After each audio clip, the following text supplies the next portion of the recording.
One of the challenges we had in building the crowd data center is every crowdfund's different, although there are some commonalities.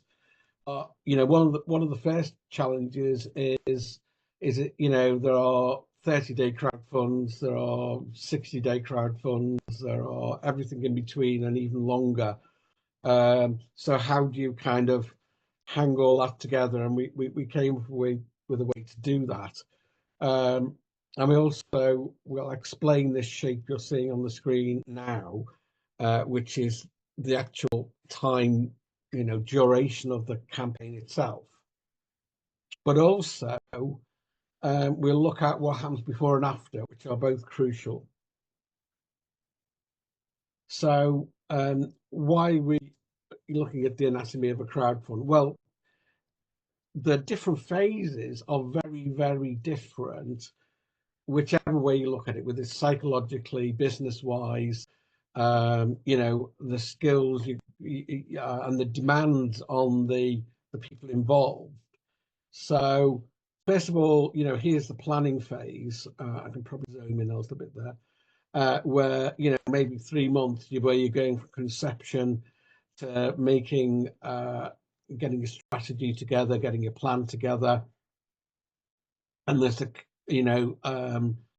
pre-campaign where you're warming backers up, crucially, and getting them excited if you're wise.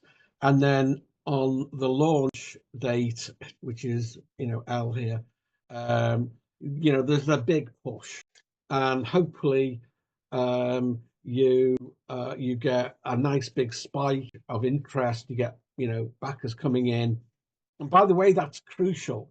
We'll get onto some of the stats later on, but if you fail at that point, you will fail.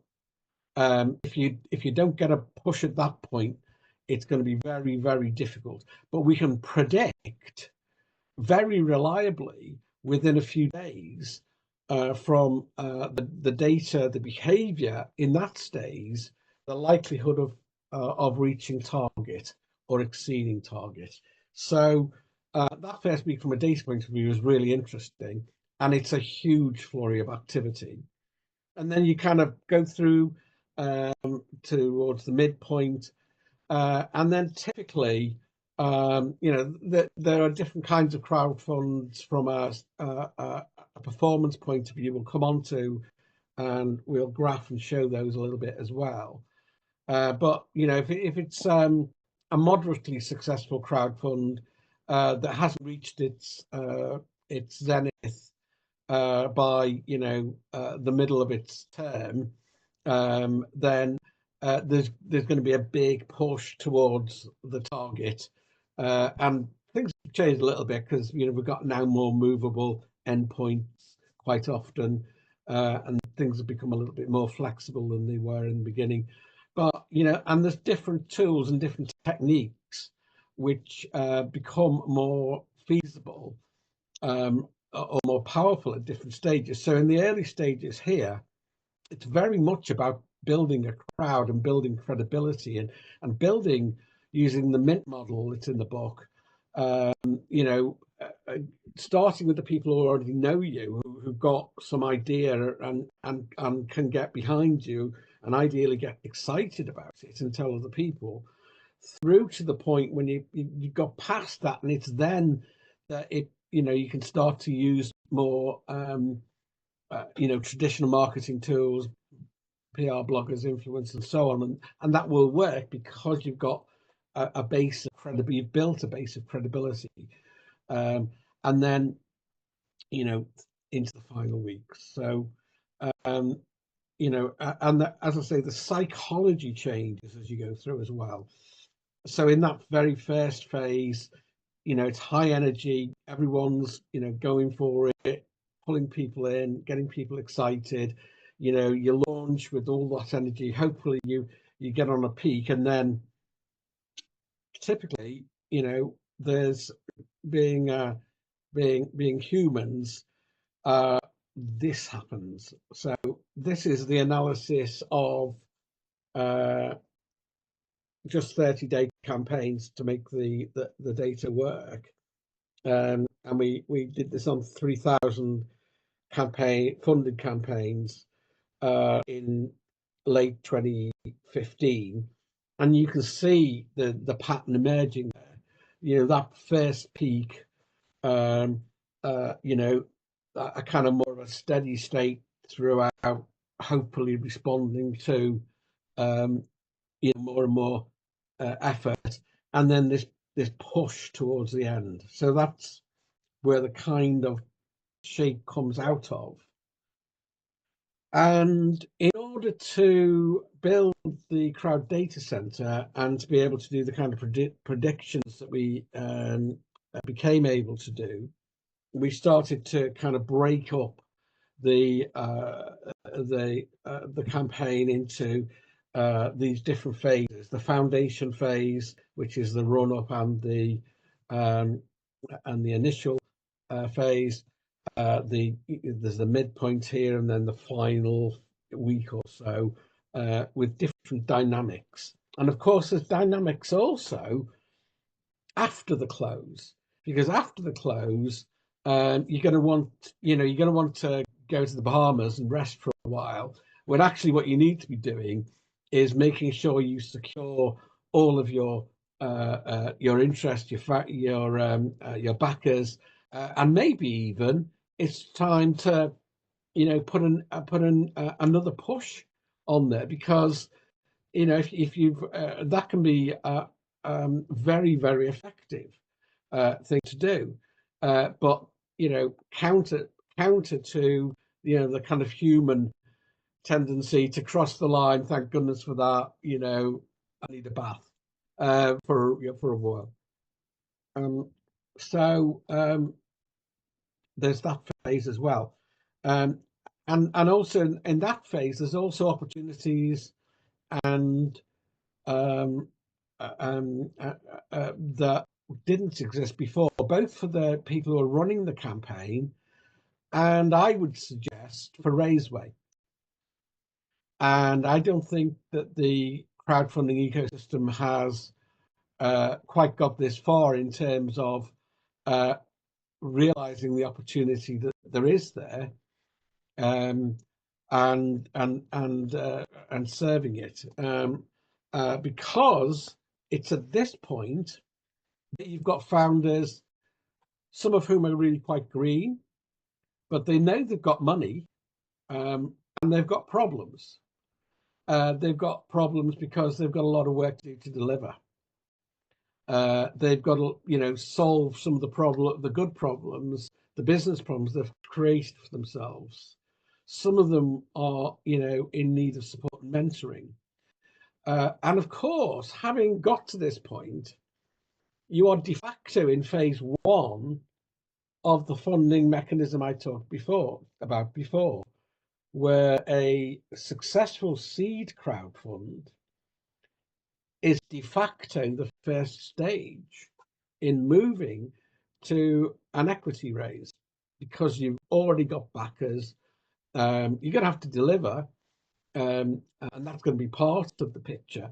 But actually, you unfold that canvas, and you've got a company, maybe a new one, maybe an established one with a new product, a new market, and money, which is a serviceable market in a way that the earlier stages aren't. And if we go back to here and start to think about doing the obvious things, well, let's create a tool that makes it easy for people to run a crowdfund, and that and what I'm about to say applies whether that's an equity crowdfund or a rewards crowdfund. How do you find them? They're hard to find. How do you communicate with them? And how do you get over the fact that they probably haven't got any money? And you can, create stuff for them, but if they can't pay you for that, it's kind of hard to have a sustainable business. Whereas once you get to this point, and increasingly, this whole zone of months and a year, even a year or two on, they are easy to find. In fact, we've got a mechanism that does that, and we've built that. Um, and actually, from this point, they become easy to find, relatively easy to find. From just post launch, and our algorithms are also able to to predict the likelihood of the raising or the success. So, this can tell us a lot of things about a particular campaign, but more importantly, it tells us about the dynamic in terms of the potential market. Is all that making sense? So these are identifiable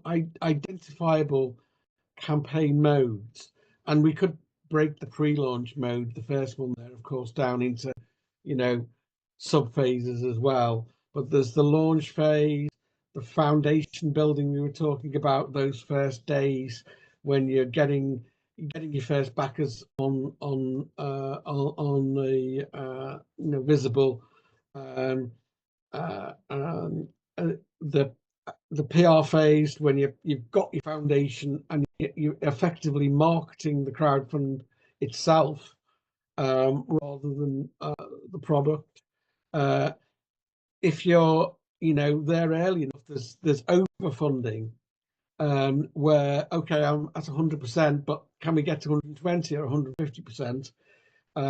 Seeking additional backers, and again, slightly different. It gets easier depending on what the product is, what the market for that product is like, and so on. There's the post campaign, and again, we could break that into multiple phases. The recovery phase, the pre-delivery phase, the delivery phase, and so on. And then there's another phase called upfunding. So, and actually, this is now supported by at least Indiegogo, and I don't know whether Kickstarter are as well. But actually, we've got an established product, we've already funded, but there's lots of other people going to want it. So let's get it a shot. Let's keep on selling it. And that's another opportunity, particularly if Kickstarter haven't jumped on that by now. I don't know. It's a while since I looked. But in any case, it's an opportunity to to help people to expand their sales, expand their market, plan for the future, and so on. Okay. And as I said, there's different kinds of campaigns.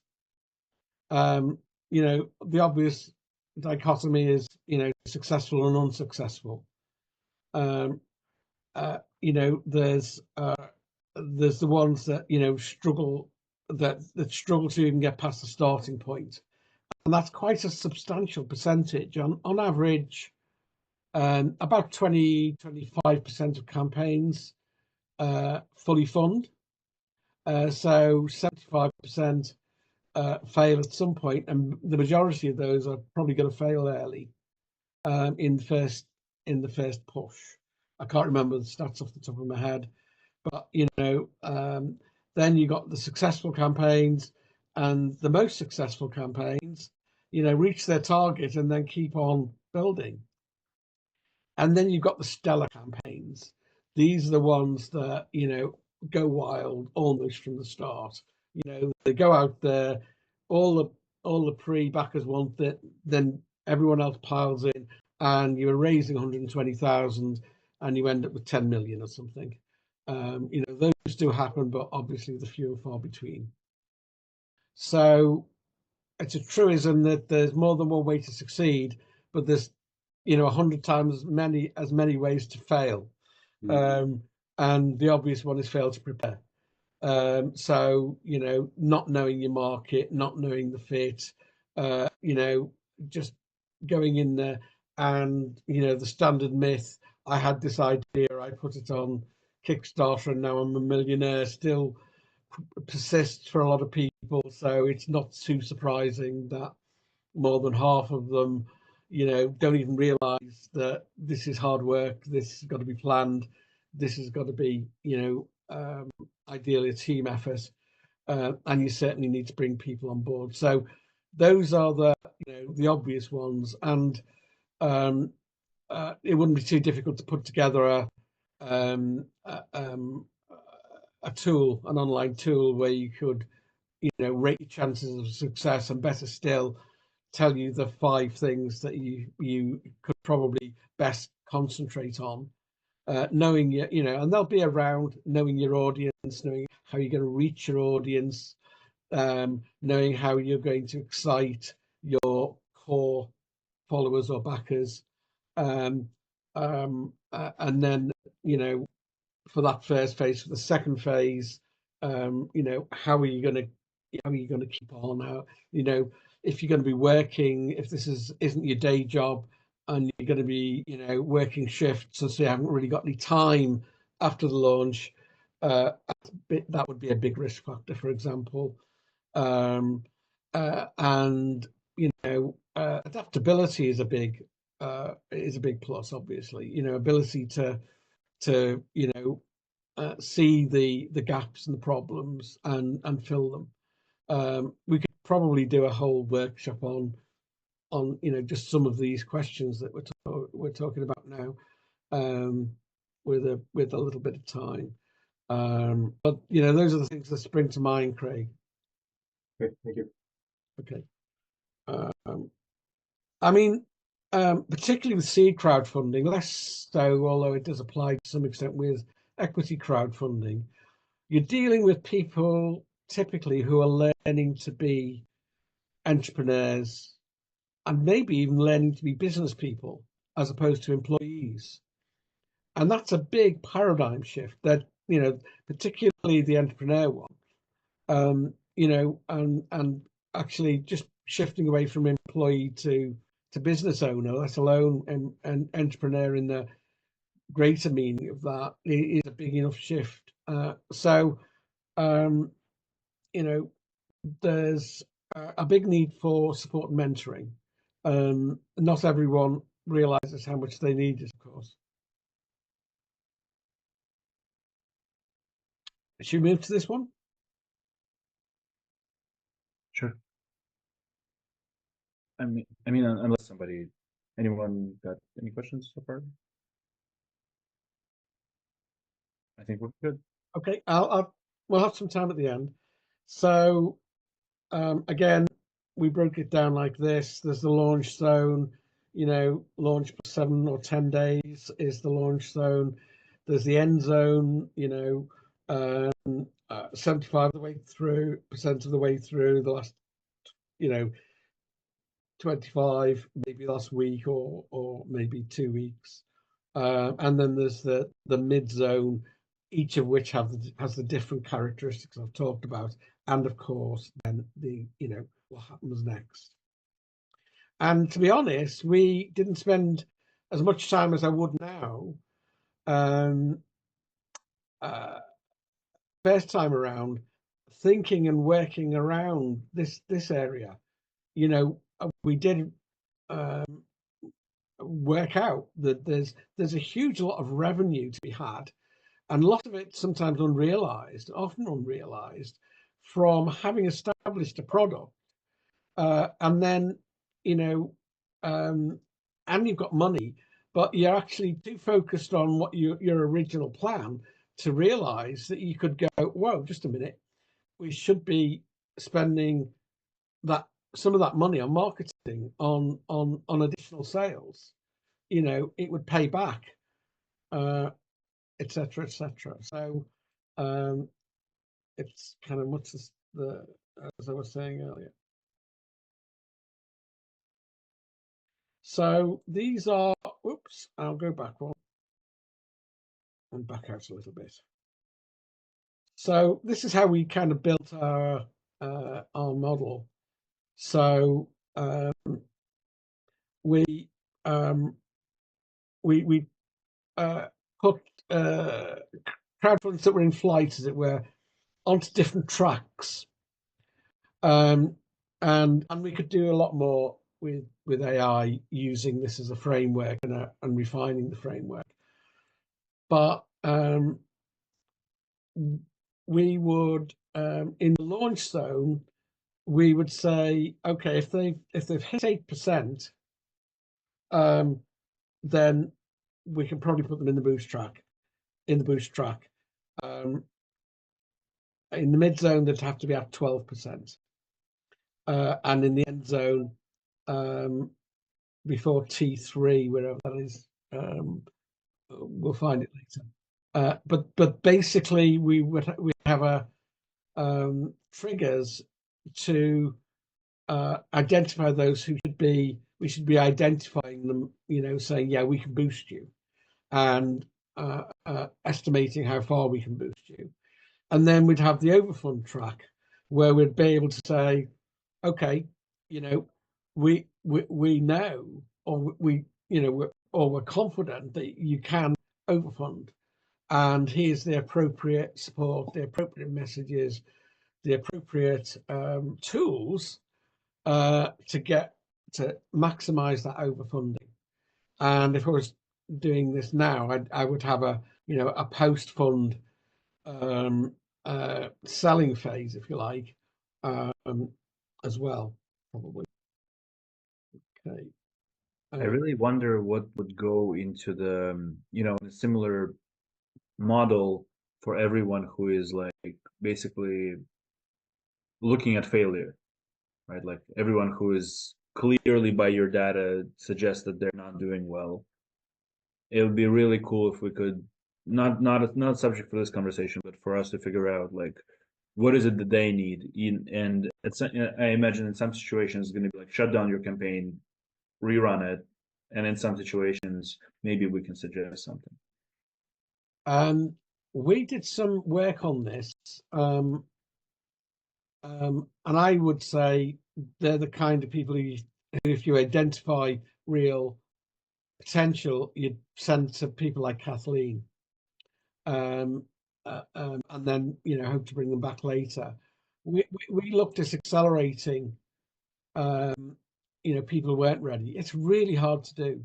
It's really, really hard to do, even sustainably, because, as I say, there's probably a dozen ways to succeed, but there's a million ways to fail, and there's a million ways to miss the right mindset.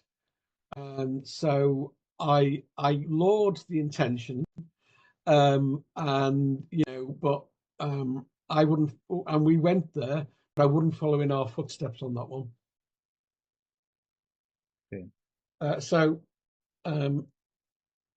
this is slightly different. So we're talking about the number of daily backers rather than cumulative. So in the launch zone, this is the Twin Peaks of the most successful campaigns. You've got, this is what you're likely to get or are looking for, and then you're going to have a lull no matter what you do. If you get too discouraged and don't go back into bat, your lull might kill you. But if you keep going, you can get some kind of plateau, and then build towards the target. Unless you're a really successful campaign and overfund early. And we, this is where we started to do work on, post-launch tools. So you can see some of that. I'm just reminding myself now.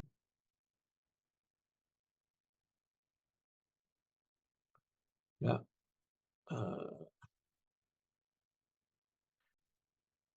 Yeah, by that time you've got a lot of data. There's money, and there's there's definitely something to build on. Let's put it that way. So that's the anatomy of a campaign. Certainly a seed crowdfunding campaign. I would say that the equity campaign is a little bit different, because you're going to be more face to face. It's likely you're going to be more face to face with investors, you've got some of the problems. You may have an IP protection problem that is going to be a little different. You've got regulatory issues to work with, and so on. But I just, final point before any questions, and I'll turn this off, is just to say that I wish I'd known then what I know now, and particularly that a successful seed campaign is, particularly if you can detect it early enough, is I think the path to success in terms of providing services, and particularly also, it's a great way into the future for equity campaigns and so on. Okay, hope Very. that If this helps. was in person, I'd be clapping.